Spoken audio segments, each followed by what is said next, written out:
Welcome to the deep dive. We're jumping straight into understanding how to write more effectively. And today, well, we're using a really practical example, the IELTS Task 2 essay.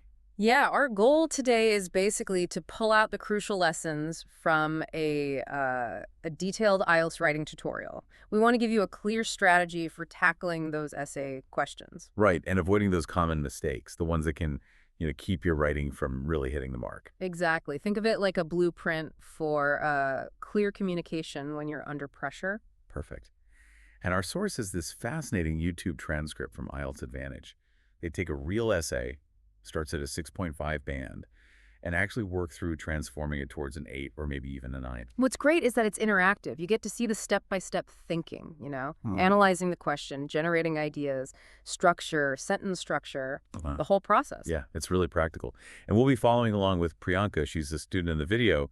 Her situation, well, it really highlights why getting this right matters. Mm-hmm.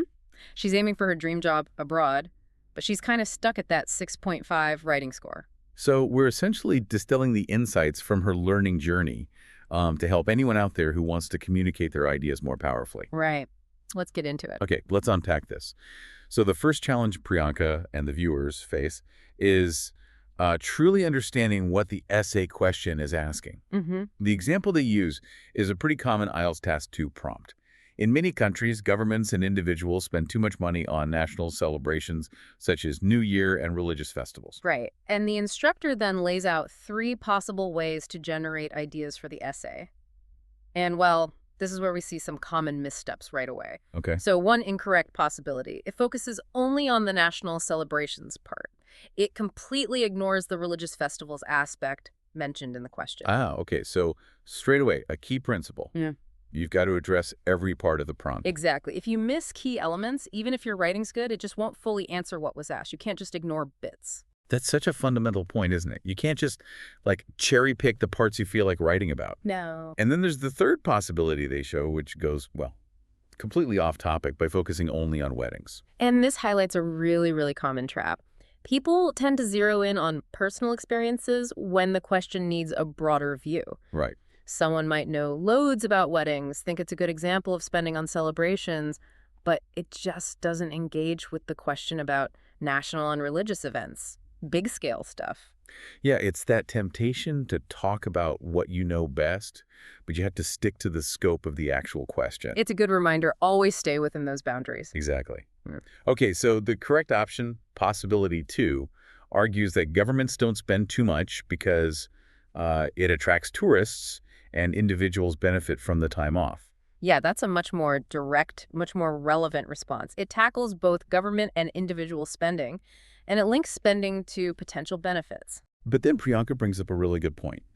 She questions whether this spending could still be excessive, especially in countries dealing with poverty or tough economic times. Mm-hmm. Which is a very valid real-world concern. Yeah, and this leads to a crucial point the instructor makes. Often, people who are quite intelligent, analytical thinkers, they can actually overthink IELTS writing. Right. They try to bring in these really complex, multi-layered arguments, almost like a PhD thesis. But the test, fundamentally, it's assessing your ability to communicate clearly in English under time pressure. Exactly. It's fascinating, this emphasis on clarity over super intricate analysis. And this isn't just for an English test, is it? It's basic good communication. Absolutely. Your main goal should be getting your ideas across straightforwardly. The instructor really stresses picking simple ideas that directly answer the question. Don't feel you have to cover every single example mentioned, like New Year and all the different festivals. Keep it focused. Yeah. Don't let the complexity bury your main message. So the key takeaway here is stay focused, keep ideas clear and simple, and make absolutely sure your arguments hit all parts of the question. Okay, so Priyanka gets the question now. What's next? Structure. Structure, exactly. The next essential piece is how you organize your essay. So the instructor shows 3 different structural outlines. And again, only one is really effective for clarity and, importantly, for managing your time. Right, because you only have 40 minutes. So let's look at the bad ones first. Structure 3 tries to cover way too much, right? Arguing for and against multiple reasons, leading to some kind of surprise conclusion. Precisely. It's just too ambitious. It tries to pack in too many angles, which means you can't really develop any point properly, and you're almost guaranteed to run out of time. Yeah, sounds stressful. Then there's structure two. This one falls into the trap of just repeating your opinion and ideas at the beginning and the end, but without any real development or proof in the middle, in the body paragraphs. Ah, so it's like saying, here's my point, then saying some stuff, then saying, see, here's my point again, Yeah. without actually building the argument. Pretty much. It's like saying the same thing 3 times and hoping it gets more convincing. It doesn't. Not very persuasive, no. So the correct structure is much cleaner, more logical. You have an introduction, state your opinion and your main ideas. Then the main body paragraphs. Each one details and gives proof for one of those ideas. And finally, a conclusion. Reiterate your opinion and main points. Okay, that makes sense. Intro, body, conclusion. Standard stuff, but clearly defined jobs for each part. Exactly. And what the instructor's really getting at here are the basics of any good argument, right? A clear start setting expectations, a middle that logically develops the points, and an end that wraps it up and reinforces the message. So the intro is the roadmap. Yep. The body paragraphs provide the journey, the details, and the conclusion reminds you where you arrived. Perfectly put. And what's insightful is the instructor's point about academic reading. You should be able to read just the introduction and the conclusion and basically get the whole point of the essay. That's a great tip. It really forces you to be clear in those sections. Yeah, it emphasizes clear communication, summarizing your key points effectively. Useful everywhere, not just in exams. And the instructor specifically says, don't try to be clever with hooks or build suspense in an IELTS essay. Right. Remember, it's an academic assessment, not, a mystery novel. They want clarity and directness. No need for cliffhangers. Just show you can argue a point clearly in English. Exactly. Okay, so we've got the question understood. We've got a solid structure. Now, how do you actually start writing that introduction? Good question. That brings us to the introduction sentence structure. Again, 3 options presented, 1 clear winner. Introduction 2 uses a hook first, then a thesis statement. Yeah, and the instructor points out that this approach, while you might see it taught sometimes, they mention India neutrally as one place it might be common, often ends up as what they call word salad. Word salad. Yeah, it sounds kind of oppressive maybe, but it's full of empty phrases that don't actually tell the reader your argument or that you've understood the question, often just memorized lines. Right, filler phrases that don't add real substance. Okay. And introduction 3. That one tries to paraphrase the question and then immediately jumps into discussing opposing ideas. Which, as we just talked about with overall structure, makes the intro too complicated, too detailed, and it might actually confuse the reader about where you stand. Okay, so what's the recommended way? Much more direct. First, paraphrase the question that shows you understand it. Second, clearly state your opinion, agree or disagree. Third, outline your 2 main supporting ideas. Simple as that. Okay, paraphrase, opinion, 2 ideas. Simple, effective.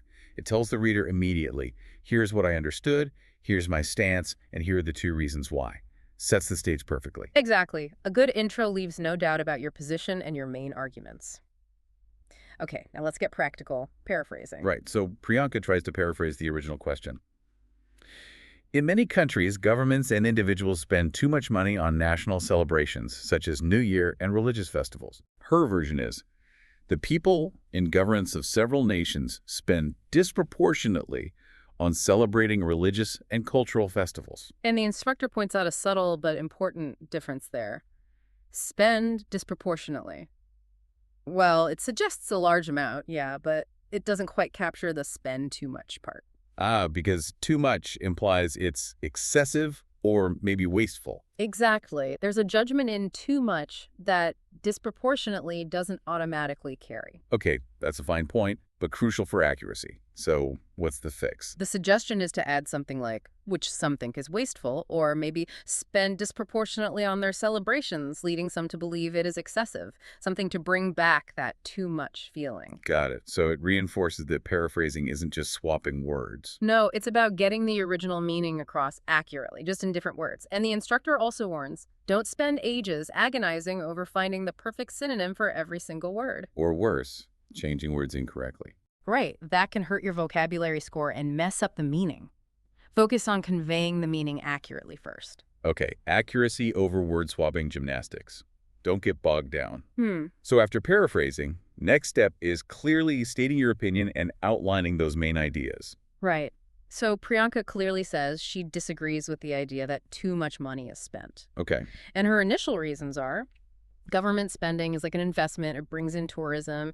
And individual spending, well, that's valuable quality time with loved ones, builds community bonds. Sounds reasonable, but then the instructor points something out. Yes, another really common tendency.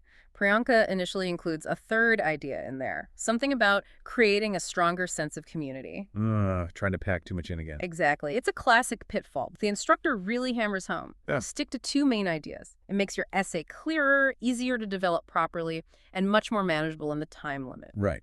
You need space to actually explain and give examples for each idea. Precisely. One paragraph, one focused idea. That allows for much clearer, more impactful writing. One paragraph, one clear idea, develop thoroughly. Got it. Okay, now how do you actually build those main body paragraphs? Right, this is where that standard structure really helps. Topic sentence, explanation, and example. T. T. Okay.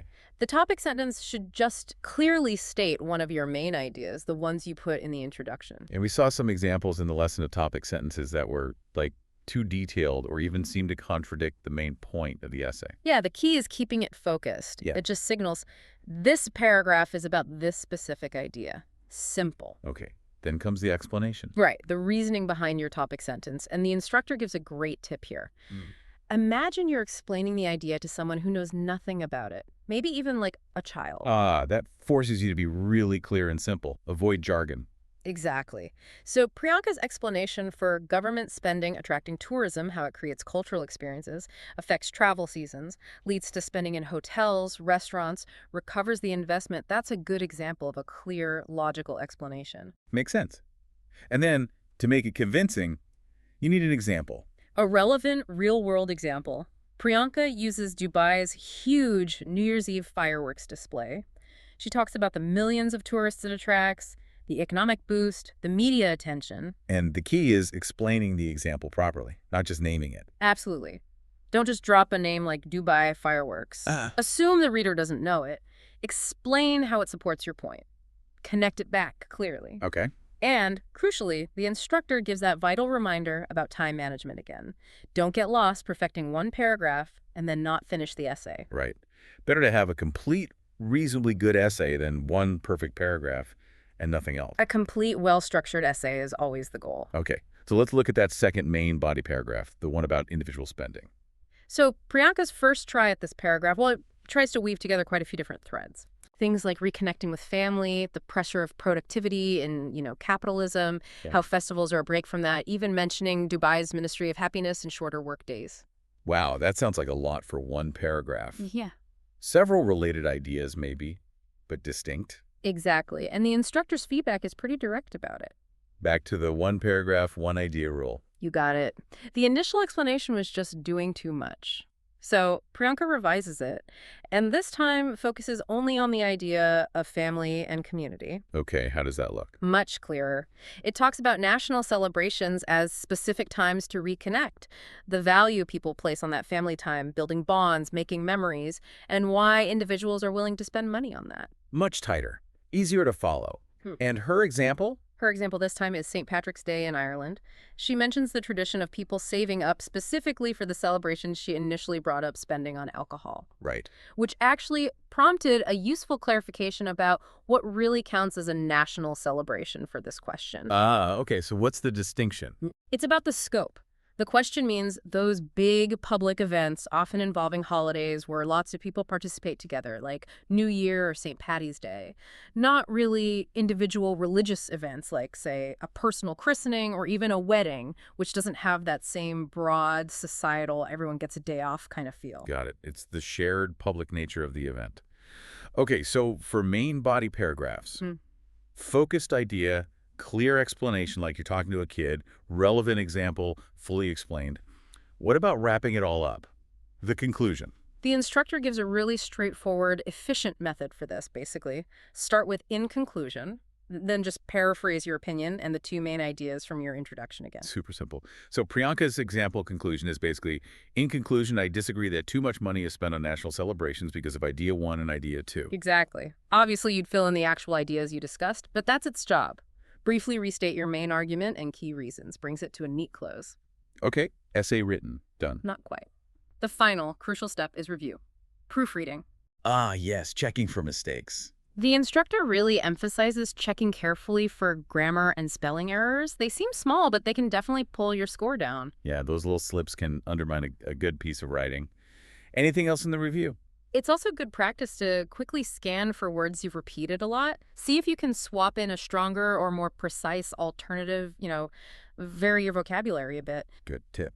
And this is important, the instructor strongly advises against using AI tools or dictionaries when you're practicing. You need honest self-assessment to see where you need to improve. Makes sense. Relying on tools won't help you learn in the long run. Yeah. Okay, so finally, Priyanka reflects on what she learned. What were her big takeaways? She really got the importance of focusing on just two clear ideas. Helps with time, helps make the argument stronger. Right. Less is more sometimes. Definitely. And she saw how vital structure is for getting the message across clearly. Introductions need to be concise, state the opinion, give that roadmap. Main body paragraphs explain those ideas simply, logically, with good examples. And conclusions just wrap it up by summarizing. And the instructor's last bit of advice for her. Simplification. Basically, she tends to overcomplicate things, try to do too much. The key, he says, is to keep the ideas and the writing clear, focused, straightforward. Okay, so for you, the learner, listening in, what's the core message we're taking from this deep dive? I think it's that effective writing, whether for IELTS or just, generally communicating well, it boils down to some fundamentals. Really understand what's being asked. Structure your response logically with clear, focused ideas. And express those ideas simply and clearly. Yeah, we definitely had some aha moments unpacking this, didn't we? Like how vital it is to answer the specific question asked. Totally. And the clear job of the intro and conclusion. And that danger of overcomplicating, trying to sound smart instead of being clear. Which leads to a good thought for you to chew on. How do these principles, clear structure, simple, focused arguments, apply beyond just writing an exam essay? Think about your communication at work, or even in personal life. Could simplifying your approach actually help you get your point across better, achieve your goals more effectively? That's a really interesting question to mull over. We definitely encourage you to reflect on your own communication style. Are there places where maybe you're overcomplicating or losing focus? Applying these insights could be really valuable. Thanks for taking this deep dive with us today.